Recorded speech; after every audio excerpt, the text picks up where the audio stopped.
ये कहानी 600 साल पहले की है, जब गाड़ी मोबाइल कुछ नहीं था। रेगिस्तान की रेतें बहुत कुछ समेटे हुए हैं। हर कण में कोई ना कोई कहानी दबी पड़ी है। ऐसी ही एक कहानी सदियों पुरानी मूमल और महिंद्रा की। सिंध के लोहारू किले में रहती थी मूमल, रूपवती, समझदार, तेज तर्रार। उसकी सुंदरता की चर्चा दूर दूर तक थी। राजा महाराजा, सेठ साहूकार सब उसे पाने को आतुर थे, पर मूमल चाहती थी सिर्फ सच्चा प्रेम। उसने अपनी एक परीक्षा बनाई।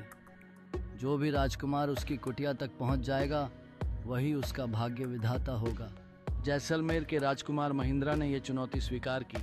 रेत के टीले, जंगली रास्ते, अंधेरी रातें सब पार कर वो मूमल तक पहुंच गया। पहली ही मुलाकात में दोनों की नजरें जैसे बंध गईं। उनकी मुलाकातें शुरू हुईं।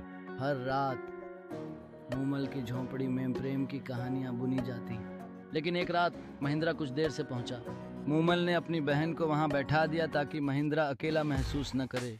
महिंद्रा आया और उसे लगा मूमल ने उसे धोखा दिया। बिना कुछ कहे वो लौट गया जैसलमेर। मूमल टूटी नहीं, लेकिन भीतर से जल उठी। वो जानती थी वो निर्दोष थी, पर प्रेम में सिर्फ सच्चाई नहीं, समझ भी जरूरी होती है।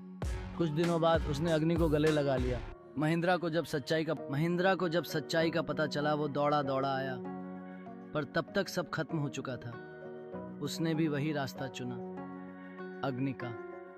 आज भी जैसलमेर की रेतें जब रात को सन्नाटा ओढ़ती हैं तो कहीं दूर से एक आवाज आती है, मूमल, महिंद्रा। ये कहानी अधूरी रह गई, पर प्रेम अमर हो गया।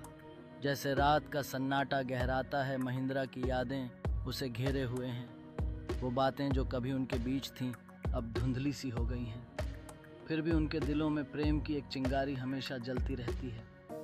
उसके बिना जीवन अधूरा लगता है और हर रेत की कण में उसके प्रेम का एहसास है। और ऐसी ही जज्बाती कहानियों के लिए अल्फाजों की दुनिया बाय के को सब्सक्राइब करना न भूलें।